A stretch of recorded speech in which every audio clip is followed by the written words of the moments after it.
वक्त है कम लम्ही मंजिल, तुझे तेज कदम चलना होगा। हे परम तपस्या के पथि को, तुम्हें नूतन पथ रचना होगा। ओम शांति। कल आप सभी को शिव और शंकर में महान अंतर बताए और 84 लाख योनियों में मनुष्य कैसे आते हैं, कैसे मनुष्य जन्म लेते हैं उसके बारे में बताए। और आज आप सभी को कमल पुष्प समान जीवन जिए, कैसे जिए इसके बारे में हम बताएंगे सोचे थे। और यज्ञ के बारे में कि यहाँ पर परमात्मा कैसे यज्ञ रचते हैं और उसमें क्या क्या स्वाहा करते हैं उसके बारे में बताएंगे। जैसे आज दुनिया में यज्ञ रचते हैं, कुछ परेशानी, कुछ घटनाएं, कुछ आफतें आती है तब यज्ञ रचते हैं। कुछ यज्ञ से कुछ परेशानी दूर हो जाए, या बरसात नहीं पड़ती है तो यज्ञ रचते हैं। कुछ भी दुख अशांति होता है तो शांति सुख के लिए यज्ञ रचते हैं। ऐसे ही आज यहाँ जो प्रजापिता ब्रह्मा कुमारी ईश्वरीय विश्वविद्यालय में बहुत बड़ा यज्ञ रचा गया है। परमपिता परमात्मा शिव यहाँ पर आके बहुत बड़ा यज्ञ रचे हैं। और यज्ञ रचे हैं, इस यज्ञ में क्या क्या स्वाहा करते हैं। स्थूल यज्ञ रचते हैं, उसमें तिल जौ स्वाहा करते हैं। लेकिन इस यज्ञ में क्या क्या स्वाहा करते हैं तो आप सभी को थोड़ा सा बताना चाहते हैं। इस यज्ञ में परमात्मा जो यज्ञ रचे हैं, इसमें सारे पुरानी दुनिया का आहुति पड़नी है, अर्थात हमारी देह सहित सारे पुरानी दुनिया और हमारे स्वभाव संस्कार में जो बुराई है, काम क्रोध लोभ मोह अहंकार है, ये सारी चीजें इस यज्ञ में स्वाहा होनी है, अर्थात स्वाहा करना है। इसके बाद परमात्मा को यज्ञ रचना नहीं पड़ेगा। सुख शांति के लिए यज्ञ रचते हैं। तो आज दुख अशांति दुनिया में कितना बढ़ा हुआ है, इसलिए परम पिता परमात्मा शिव यहाँ आके यज्ञ रचे हैं। और इस यज्ञ के बाद परमात्मा को यज्ञ रचना नहीं पड़ेगा। 21 जन्मों के लिए हमें सुख और शांति में ले जाएंगे। उसके बाद यज्ञ नहीं रचेंगे, फिर कल्प बाद ऐसे ही दुख अशांति आएगा। सत्युग दुनिया के बाद सत्युग त्रेता द्वापर कलयुग, कलयुग के अंत में फिर ऐसे ही हम दुख अशांति हमारे बढ़ता जाएगा। तो फिर से परमात्मा आके यज्ञ रचेंगे और सारी बुराइयों को स्वाहा कराएंगे, सारे पुरानी दुनिया को विनाश करा देंगे, अर्थात स्वाहा हो जाएगा। हमारी देह भी स्वाहा हो जाएंगे और नई दुनिया में हम चले जाएंगे, सुख शांति वहां मिलेगा। इसलिए यज्ञ रचते हैं यहाँ। तो ये यज्ञ में पुरानी दुनिया अर्थात हमारी अंदर की बुराइयों को स्वाहा करना है, तिल जौ नहीं। तो इस तरह के परमात्मा हमें इस यज्ञ में क्या क्या स्वाहा करना है इसके बारे में बताते हैं। अभी आप सभी को सृष्टि चक्र के बारे में बताएंगे कि ये सृष्टि में हम कैसे चक्र लगाते हैं और हम कैसे कैसे पाठ बजाते हैं अपना अपना। ये सृष्टि चक्र क्या है इसके बारे में आप सभी को थोड़ा सा हम जानकारी देते हैं। आज देखिए, सृष्टि चक्र को एक सृष्टि चक्र भी कहते हैं और घड़ी भी कहते हैं, काल चक्र भी कहते हैं और इसको समय का चक्र भी कहते हैं। आज आप सभी देख रहे होंगे वर्तमान समय कितना तीव्र गति से जा रहा है। समय को कहते हैं कि समय किसी के लिए रुकता नहीं है। समय, आज हम समय को कितना भी रोकना चाहेंगे लेकिन वो हमारे लिए रुकेगा नहीं। हम कहेंगे आज इस अभी 10 नहीं बजो या 8 नहीं बजो, तो हमारे लिए वो रुकेगा नहीं ना, वो समय होना ही है। तो इसी तरह ये समय का जो चक्र है ये चलता ही रहता है, किसी के लिए नहीं रुकता। इसलिए कहा गया है समय किसी के लिए रुकता नहीं है ना। इसलिए कल कल करते काल खा जाता है, कल कभी आज नहीं आता। इसलिए कहते हैं कल करे सो आज, आज करे सो अभी। अभी भी कुछ भी हो सकता है हमारे जीवन में।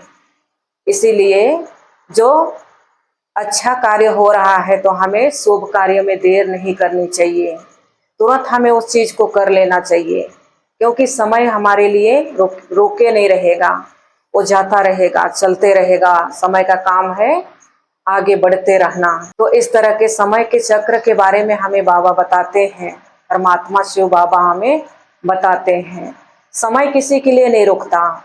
आज समय को नष्ट करेंगे तो कल हमें समय धोखा दे देगा।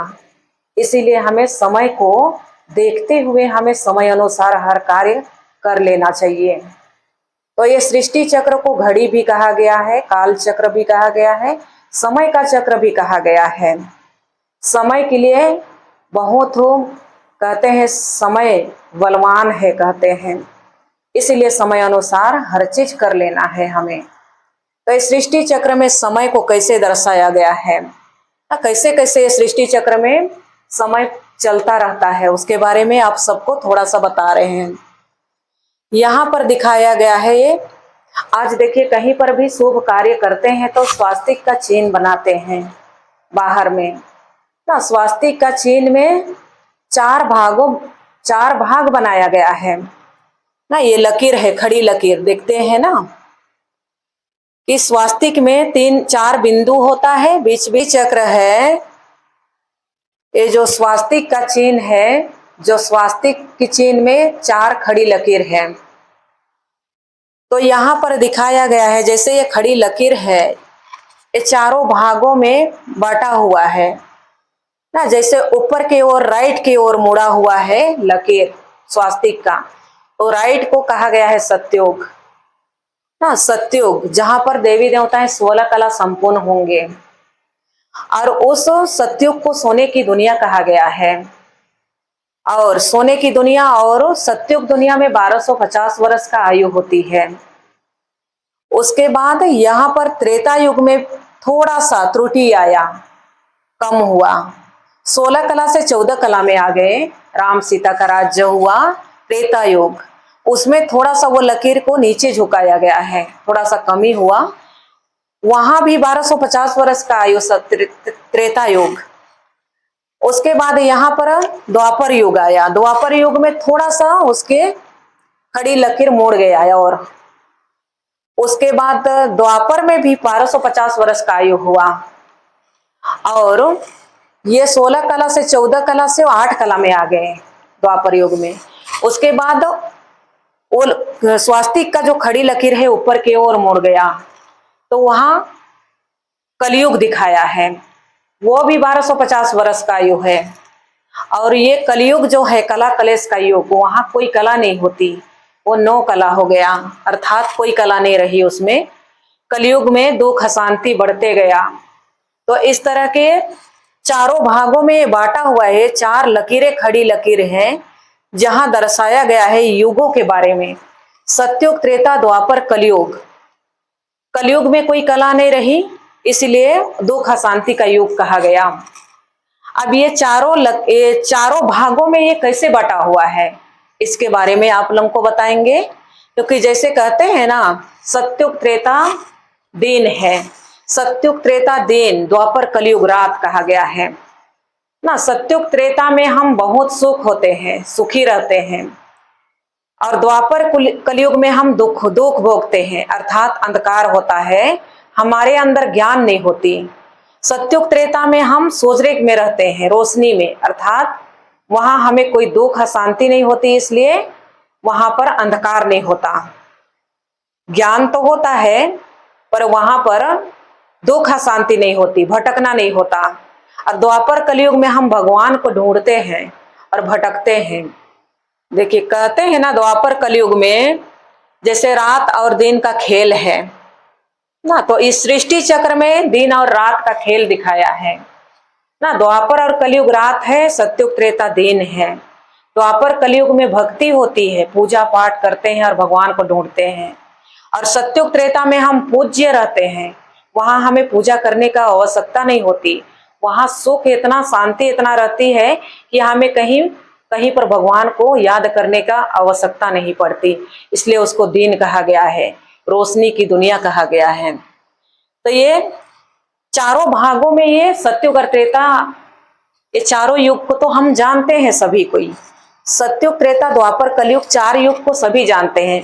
पर चारों युग में एक युग संगम युग है, जिस संगम युग को आज कोई नहीं जानते। इसको जब परमात्मा आते हैं तो इस संगम युग का स्थापना करते हैं और संगम युग को वही बताते हैं कि ये संगम युग में मैं आता हूँ। कलयुग का अंत और सतयुग का आदि का बीच में एक छोटा सा संगम युग है, यहाँ पर दिखाया है, जहां ब्रह्मा सरस्वती को दिखाया है। तो ये संगम युग है, वो 100 वर्ष का युग है।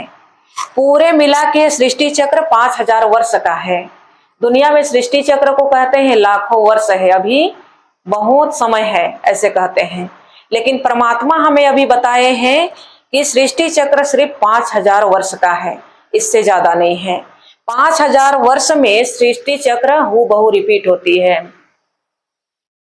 और ये अविनाशी चक्र है, ये चक्र कभी नहीं रुकता। ये टिक टिक टिक टिक चलते रहती है, बहुत धीमे से चलती है। जो मिसल कहा गया है इसको, जैसे घड़ी चलती है ना, 12 1 2 3 4 ऐसे बजता है, चक्र चलते रहता है, रुकता नहीं है। ऐसे ही ये सृष्टि चक्र भी चलते रहता है, रुकता नहीं है। हूबहू जैसे कि सतयुग त्रेता द्वापर कलयुग आता है, कलयुग को रात कहा गया है, सतयुग को दिन कहा गया है। कलयुग बिल्कुल अंत तो सतयुग सवेरे। जैसे ये संगम युग है 12, कलयुग के अंत और सतयुग के आदि का ये बीच है 12, और 12 के बाद 1 को दूसरा दिन कहा गया है। जैसे ही सतयुग कलयुग के अंत में संगम युग आता है, संगम के बाद में जट सतयुग आता है, उसको सवेरे कहा गया है, अर्थात दिन कहा गया है। तो ये सतयुग में दिन होता है, सतयुग त्रेता दोनों दिन होती है, द्वापर कलयुग रात होता है। अब ये समय का जो चक्र है, इस समय भी 4 अवस्था में गुजरता है। जैसे चारों युगों को दिखाया गया है, ये युगों के बारे में बताया जा रहा है। सतयुग त्रेता द्वापर कलयुग के चारों भागों में वो चक्कर लगा रहा है। ऐसे 4 अवस्था में गुजरना पड़ता है। ये जो समय चल रहा है वो भी, अभी शाम हुआ है, फिर रात होगा, फिर सवेरे होगा, फिर दोपहर होगा। ये 4 अवस्था में ये गुजरती है समय। जैसे मनुष्य आत्माएं भी 4 अवस्था में गुजरते हैं। जैसे बचपना होता है, कुआं होता है, फिर वृद्ध होते हैं ना। तो इस तरह के एक किशोर अवस्था कहते हैं ना। इस तरह के 4 अवस्था में गुजरते हैं मनुष्य आत्माएं भी। तो ये समय भी 4 अवस्था में गुजरता है। अब ये सृष्टि चक्र में हम लोग कैसे पाठ बजाते हैं, इसके बारे में थोड़ा सा आपको पता पड़ना चाहिए, क्योंकि ये सृष्टि चक्र में हम भिन्न भिन्न के पाठ बजाने वाले हैं।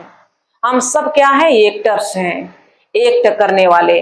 जैसे दुनिया में नाटक करते हैं ना, तो अपना अपना नाटक करते हैं। वो जो नाटक है 3 घंटे का, 2 घंटे का, 4 घंटे का नाटक होती है। या पिक्चर बनाए हैं, पिक्चर भी 2-3 घंटा का होता है, इसको हम देखते हैं। ये विनाशी नाटक है, विनाशी पिक्चर है। लेकिन ये सृष्टि चक्र में जो हमारी जो रोल हुआ है, जो हमारी एक्ट चली है, ये अविनाशी है। यहाँ पर कोई भी नाटक में हम चेंज नहीं हो सकते। उस पिक्चर बनाते हैं, वो सीरियल बनाते हैं कोई सा, उसमें कोई भी अगर अपना पार्ट छोड़ के कोई दूसरा कोई ऐड कर देते हैं, तो ऐसे ये सृष्टि चक्र में हम ऐड नहीं कर सकते किसी दूसरे को। मेरे जगह मैं ही बजाऊंगी पार्ट, आपके जगह आप ही बजाएंगे पार्ट ना, कोई और दूसरे के जगह वो ही बजाएगा पार्ट। तो ऐसे ये सृष्टि चक्र में जो जहां पर जो पार्ट बजाया है, उसको वहीं पर उसको बजाना है। मेरे जगह आप कोई नहीं बजा सकता, आपके जगह कोई नहीं बजा सकता। जो बजाया है पार्ट वही बजाएगा। तो ये सृष्टि चक्र अविनाशी पार्ट है ना, विनाशी नहीं है। ये कभी भी ये पाठ कभी बंद नहीं होता, ये एनी टाइम चलते रहता है ना। अनादि पाठ अनुधा हुआ है ये, और ये समय किसी के लिए नहीं रुकता, ये चलते ही रहता है। तो इस तरह के सृष्टि चक्र के बारे में बताया गया है ना। सृष्टि चक्र सिर्फ 5000 वर्ष का है, इससे ज्यादा और नहीं है ना। लाखों वर्ष का सृष्टि चक्र नहीं है, सिर्फ 5000 वर्ष का है। और ये हूबहू रिपीट होता है ऐसे ही। संगम युग है, जिस संगम युग में परमात्मा आते हैं, उसके बाद पूरे 84 का चक्र लगाते हैं हम। पूरे सृष्टि चक्र में हम 84 जन्म लेते हैं, लेकिन इसमें 84 जन्म नहीं दिखाया है, चारों युगों को दिखाया है। 84 जन्म आप सबको कल बताएंगे हम, 84 जन्म मनुष्य आत्मा कैसे लेते हैं। और हम ही हीरो हीरोइन का पार्ट बजाते हैं।